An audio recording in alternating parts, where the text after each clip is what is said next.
ನೀನೆ ರಾಮ.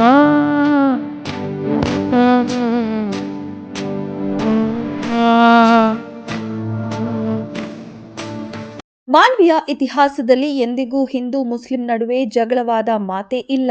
ಬಕ್ರೀದ್ ಹಬ್ಬವನ್ನ ಎಲ್ಲಾ ಬಾಂಧವರು ಸೌಹಾರ್ದತೆಯಲ್ಲಿ ಆಚರಿಸಿ ಎಂದು ಪಿಎಸ್ಐ ವೀರನಗೌಡ ತಿಳಿಸಿದರು.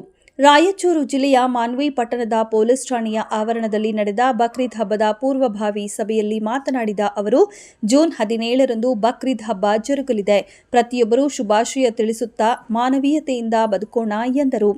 ಮುಸ್ಲಿಂ ಸಮಾಜದ ಗುರು ಸೈಯದ್ ಸಜ್ಜಾದ್ ಹುಸೇನ್ ಮತವಾಲೆ ಮಾತನಾಡಿ, ಬಕ್ರೀದ್ ಹಬ್ಬ ತ್ಯಾಗ ಬಲಿದಾನದ ಸಂಕೇತವಾಗಿದೆ. ಶತಮಾನಗಳಿಂದ ಬಕ್ರೀದ್ ಹಬ್ಬವನ್ನು ಆಚರಿಸುತ್ತಾ ಬರಲಾಗಿದೆ. ಮಾನ್ವಿಯಲ್ಲಿ ನಾವು ನೋಡುತ್ತಾ ಬಂದಿದ್ದೇವೆ. ಆದರೆ ಎಂದೂ ಕೋಮು ಗಲಭೆಯಾಗಿಲ್ಲ. ನಾವು ಸತ್ತಾಗ ಯಾವುದನ್ನ ಕೊಂಡೊಯ್ಯುವುದಿಲ್ಲ. ಹೀಗಾಗಿ ನಾವೆಲ್ಲರೂ ಭಾವೈಕ್ಯತೆಯಿಂದ ಬಾಳೋಣ ಎಂದು ಮನವಿ ಮಾಡಿಕೊಂಡರು. ಒಟ್ನಲ್ಲಿ ತ್ಯಾಗ ಬಲಿದಾನದ ಸಂಕೇತವಾಗಿರುವ ಬಕ್ರೀದ್ ಹಬ್ಬವು ಪ್ರತಿಯೊಬ್ಬ ಮನುಷ್ಯನಿಗೂ ಒಳ್ಳೆಯದನ್ನ ಮಾಡಲಿ, ಜೊತೆಗೆ ಜಾತಿಗಳ ನಡುವೆ ಧರ್ಮಗಳ ನಡುವಿನ ಭೇದ ಭಾವವನ್ನು ತೊಡೆದುಹಾಕಿ ಪ್ರತಿಯೊಬ್ಬರು ಭಾರತೀಯರೇ ಅನ್ನೋದನ್ನ ಮರೆಯದೆ ಭಾವೈಕ್ಯತೆಯಿಂದ ಕೂಡಿ ಬಾಳಲಿ ಎಂದು ಹೇಳುತ್ತಾ ಪ್ರತಿಯೊಬ್ಬರಿಗೂ ವಾಹಿನಿಯ ಕಡೆಯಿಂದ ಬಕ್ರೀದ್ ಹಬ್ಬದ ಶುಭಾಶಯಗಳು. ನಮ್ಮ ತಾತನವರು ಇದ್ದಾರೆ, ನಮ್ಮ ವಕೀಲ್ ಸಾಹೇಬರು ಸೀನಿಯರ್ಸ್ ಇದ್ದಾರೆ. ನೀವು ಕೇಳ್ರಿ, ಬೇರೆ ಬೇರೆ ಅಲ್ಲಿ ಯಾವ್ಯಾವ ಊರಲ್ಲಿ ಯಾವ್ಯಾವ ಜಗಳ ಆಗಿದೆ, ಎಷ್ಟೋ ಜಗಳ ಆಗಿಬಿಟ್ಟಿದೆ. ಮಾನ್ವಿಯಲ್ಲಿ ಇನ್ನೋರಿಗೆ ಯಾವ ಜಗಳ ಆಗಿಲ್ಲ. ಯಾಕೆ? ಇಲ್ಲಿ ತಾತನವರು, ಸ್ವಾಮಿಯವರು, ಗುರುಗಳು, ಡಿಪಾರ್ಟ್ಮೆಂಟ್ ಎಲ್ಲ ಒಂದಾಗಿ ಕೆಲಸ ಮಾಡ್ತೀವಿ ನಾವು. ಅದರ ಸ್ವಲ್ಪ ಜಗಳ ಯಾವುದಾಗಿಲ್ಲ, ಇನ್ನು ಮುಂದಕ್ಕೆ ಆಗಲ್ಲ. ಆ ಪೊಲೀಸ್ ಡಿಪಾರ್ಟ್ಮೆಂಟ್ಗೆ ಎಲ್ಲ ಕಡೆಯಿಂದ ನಾವು ಅಸೋಸಿಯೇಷನ್ ಕೊಡ್ತೀವಿ. ಮುಂದಕ್ಕೆ ಯಾವಾಗಲೇ ಜಗಳ ಆಗಲ್ಲ ಅಂತ. अब मैं हिंदी में तरह हमारे साथ बोलता हूँ, साथ इंशाल्लाह उसके बारे में उर्दू में बोलेंगे. अब देखिए 17 तारीख को ईद उल अज़हा है. ईद उल अज़हा के माने कुर्बानी है. कुर्बानी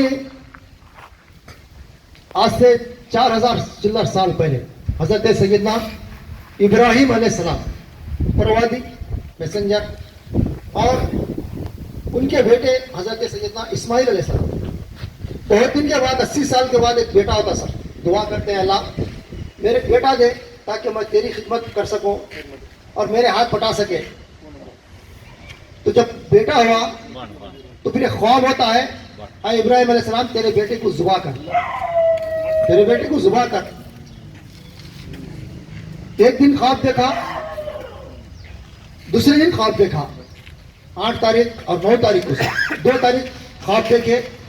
तो मैसेंजर ने कहने लगा, अपने आप में सोचने लगा, ख्वाब है, हकीकत तो नहीं है, ख्वाबिश होता है, तो इसको क्यों कर रहा. तो बाद में फिर तीसरे दिन ख्वाब हुआ, सर आए इब्राहिम तुम्हारे चाहती चीज़ को कुर्बान करो. एक दिन बकरा किए, ऊँट करे. तो बाद में तीसरे दिन जो ख्वाब पड़ा, आए इब्राहिम हमने तुमको तुम्हारी चाहती चीज़, सबसे पसंदीदा चीज़ कुर्बान करो. ತಪ್ಪದು. ನೀವು ನಂಬುತ್ತಾರೋ ಬಿಡ್ತಾರೋ, ಕೌತಾಳದಲ್ಲಿ ಒಂದು 26 ದಿವಸ ಆಗಿದೆ ಒಬ್ಬನ ಸತ್ತು. 26 ದಿವಸ ಒಂದು ರೂಮ್ನಾಗ ಹಾಕ್ಯಾರ ಡೆಡ್ ಬಾಡಿನ. ಗಂಡ ಬಿಟ್ಟು ಹೆಣ್ಮಗಳು ಅವನ ಜೊತೆಗೆ ಸಂಬಂಧ ಇತ್ತು. ಆಕೆಗೆ ಅವ್ನಿಗೆ ಏನು ವ್ಯತ್ಯಾಸ ಬಂತೇನೋ, ಆಕೆ ಇನ್ನೊಬ್ಬರು ಕರ್ಕೊಂಡು ಮಾಡಿದ್ಲು, ಒಬ್ಬಾಕಿನ ಮಾಡಿದ್ಲು, ಅವನ ಕೆಲಸ ಮಾಡಿ ಹೋಗ್ಬಿಟ್ಲು. ಅವನು 35 ವರ್ಷದ ಮನುಷ್ಯ. ಕೇಸ್ ರೆಸ್ಟ್ ಆಗಿದ್ದು ಹೇಳಕೈತಿ. ನಾನು ಕವಿತಾಳದಲ್ಲಿ ನಾನು ಇದ್ದಾಗ 2007ರಿಂದ 2013 ತಾನು ಇದ್ದೆ. ನಾನು 2009ರಲ್ಲಿ ಘಟನೆ ಆಯ್ತು. ಊರು ಹೊರಗಲ್ಲ, ಒಂದು ಹೊಸದಾಗಿ ಕಾಲೋನಿ ಆಗಿರೋದು, ಅದ್ರಾಗ ಮನೆಯಾಗಿತ್ತು.